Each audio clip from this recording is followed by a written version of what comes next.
Hi, everybody. We're back at Commodity Classic. I'm Marlon Bowling with you here on the Comstock channel. Thanks for joining us. Appreciate that very much.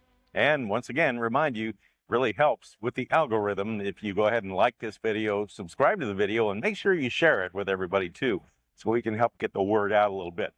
I am pleased to be joined here at the show by Zach Hefty. That's a familiar name. In my work with past media groups, we did a lot of work with the Hefty brothers. They're well known all across the country. And one of those guys is pretty closely related, I understand. Yeah, Brian Hefty would be my dad. Wow. So, yeah, they've been doing Egg PhD for over 20 years on TV every week, as you might know. And radio, too. I think it's close to 10 years they've been doing that every weekday. Yeah, Brian and Darren, gosh, I've worked with them for about 10 years now, and this is kind of interesting. So now I can roll things over, and we're kind of talking with Hefty 2.0 now, and we're going to talk here about some things that, and you're in South Dakota. Yep. You still live there where the farm is, I guess, in that area. Talk to me about the conditions right now in South Dakota. First of all, how did you make it through 2023? Was the crop okay there, or did you guys burn up?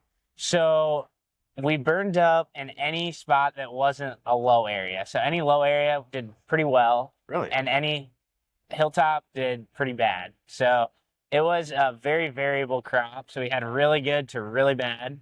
And so it ended up being closer to average because the averages equaled out. But it was all right. We did fine on the farm, but now the conditions are still kind of dry. We got a little bit of snow this winter, but it's all kind of melted away. We kind of had a week or two of 60-degree weather, and so guys were getting really excited to go. It's starting to dry out the soil again, so getting ready for planting. So yeah, it's been a good spring, but hopefully we get some rain going into the summer. I've had a lot of people tell me that they considered the winter to be really mild and not as much snow as they would hope for. It didn't have much snow, and it was very cold for only a couple weeks. It's been very mild. It's really weird weather this year. For that area, it is. You know what that tells me?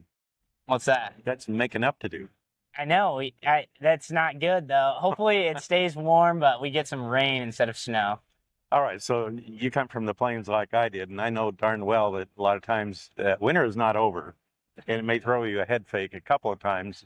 You think you're in spring, and then you're not. It goes back to winter, and you'll get an ice storm in March and just knock everything out.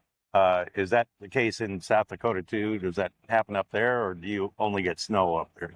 No, the ice will come, too. Okay. But even last week, it was 60 degrees for the first 3 days, and then it dropped to 9 degrees and snowed. Right. And then now this weekend, it's supposed to be back up to 60. So you just don't, you never know what's going to happen.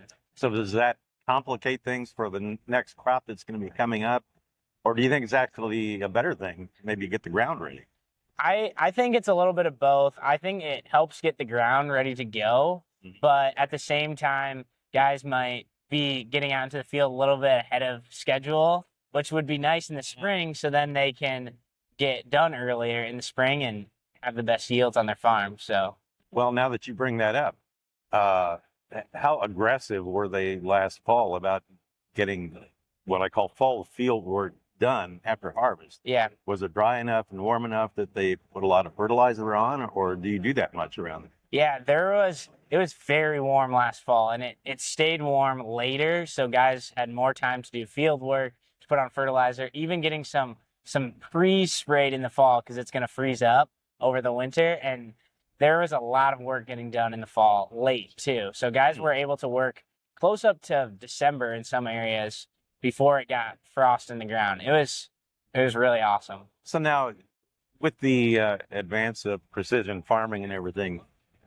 that's going to be kind of tricky now, isn't it, this year? If you had really good crops, like in the lowland, and you get up on the top of the hill and it was really awful, like you said, that's going to cause different nutrient demands. And I guess, isn't that going to amplify the results you get with precision farming this year? Exactly, yeah. So spreading fertilizer where it actually needs it, not just blanket applying. Yeah. Oh, you got 200 average, but you got 300 in the lowlands and 100 up on the hills. So that's really important for guys to be able to fertilize where they actually need the crops. And that's what we do on our farm, because not everywhere is the same, and every acre is a little bit different. So fertilizing for what that crop took out of the ground and then replacing it with something that it can use for next summer is exactly what precision farming is all about, and what is very important in these dry years. Have you guys talked about, if you have kind of a relatively dry subsoil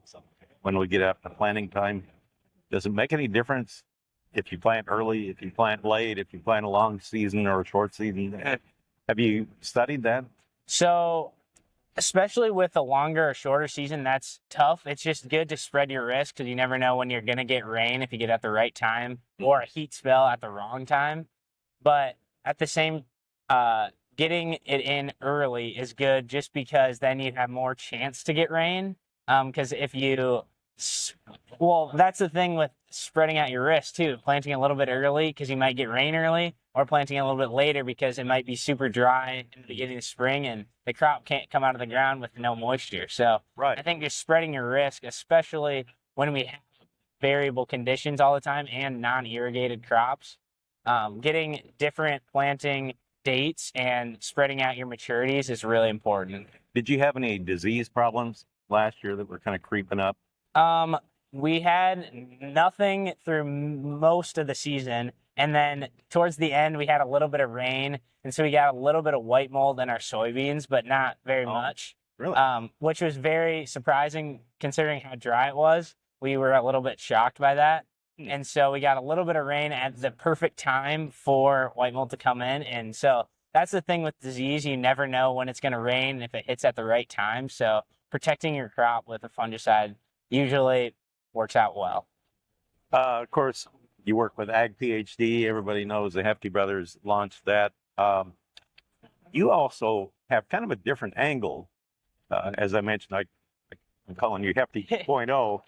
Don't take offense to that. I think that's a good thing.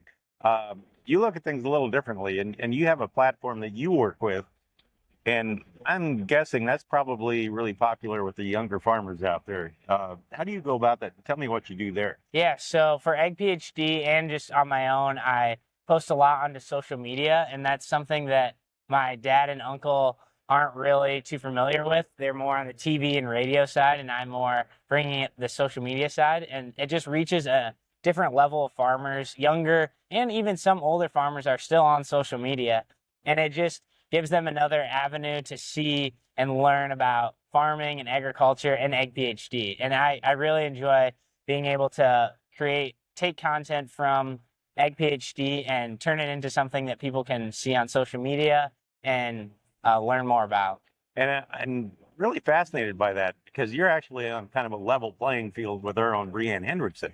She likes to work with social media and that sort of thing. And she knows scads more than I do about that.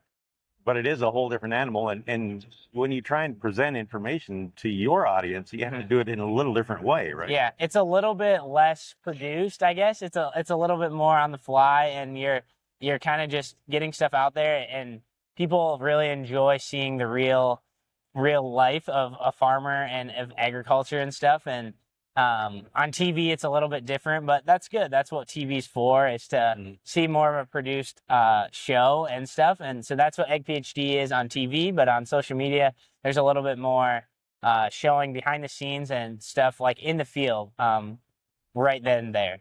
So you're not like Joe Rogan sitting behind a mic in a fancy studio. You will record out in the field. Yeah, and I'll do and stuff like that. I'll do all different types of videos. Some inside when it's freezing cold, outside, or outside in the summer when it's a little bit warmer out.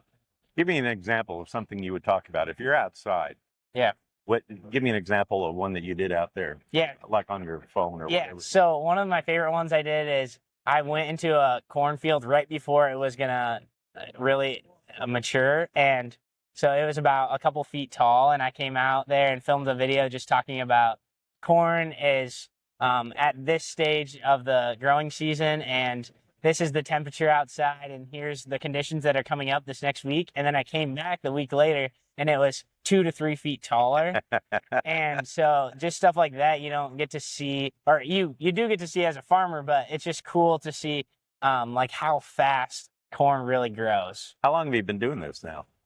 Since I graduated last May, so almost a year is all I've really been doing this. So there's a lot to learn, and it's just starting to grow from here. So, speaking from experience, working in media for quite a long time now, longer than I want to admit, you will run into cases where you can put together your own blooper reel. Yeah. Have you had cases like that already where things happen like that? I don't know if you do live stuff or not. Yeah, I don't do as much live stuff yet, but there hasn't. I try to delete some of, if there's any mess ups, I try to get rid of those before people could see them. Come on, they would love it. But I think at some point during this summer, I could film some bloopers or take clips out of my videos that I'm not going to use professionally and make a blooper reel for you. I was walking across a field the other day, I'll admit, and it's a good thing I didn't have a GoPro stuck to my head when I was walking the dog. We were walking along some trees, and a white-tailed deer jumped out about 10 feet away from us. I would have had to edit that because it really surprised both me and the dog. But, things like that are probably going to happen, and I would encourage you to save that. Yeah. Because that might serve you well down the future. Humor is always a good thing. Yeah, for sure. When you talk to an audience like that. Yeah. So how do we find your stuff? So I'm on social media, Zach.hefty, on Instagram, TikTok, and Facebook. And then social media for Egg PhD is just Egg PhD Media on TikTok, Instagram, Facebook. You can find all of that online. So, and you do different types of content for each? Yep. Yeah, so mainly on Egg PhD, it's just like what you see on TV or radio. It's Ryan and Darren talking about agronomy, and on my account, I'm also talking about agronomy, but in a little bit lower level where I'm just learning as we go, and that's what I'm trying to teach other people what I'm learning too. I'd be curious to see what your dad and your uncle would say if you get more views than they do. Well, they're not. They need to get more into the social media side, and if I showed them if I had more, they would get there you go. upset. Yeah. Yeah. Prove your point. Yeah. Oh, I don't think they would be, but they would like it. Yeah. I'm glad you had a chance to stop by here at Commodity Classic. Have you had any enlightening moments here at the show where you actually learned something from the people you talked to? Yeah. I've learned a lot from different farmers here. At Commodity Classic, there's just a lot of people that are wanting to learn and talk about their operations. And so I've been talking with farmers the past couple days about different things they're doing on their farm and different stuff that they've picked up here that they're going to try on their operation. And it's just been a good time. There's just good people and good conversations down here in Houston. And they're coming from all over. Yeah. And people are from everywhere down here, so Yeah. It's awesome. Yeah, I love getting the feedback here from everybody. And again, we encourage everybody, that's why you need to share this video so we can reach all the farmers in all parts of the country, because not everybody grows corn and beans. Yeah. Not everybody has the same situation. And what we want to do is encourage feedback from the viewers about, questions that they may have, whether it's related to markets or agronomy or what have you. And if they feed us the questions, then we can respond and create some content and answer those questions for you. So I appreciate you stopping by. Best of luck to you. Yeah. And good luck on your 1-year anniversary coming up here in a little while. Thanks. Appreciate that a lot. Zach Hefty with us here at Commodity Classic. That'll do it for this episode. Well, for producer Brianne Hedrickson, I'm Marlon Bowling. Go out and have a great day, and catch you next time on the Comstock channel. Thanks for joining us on our Comstock YouTube channel.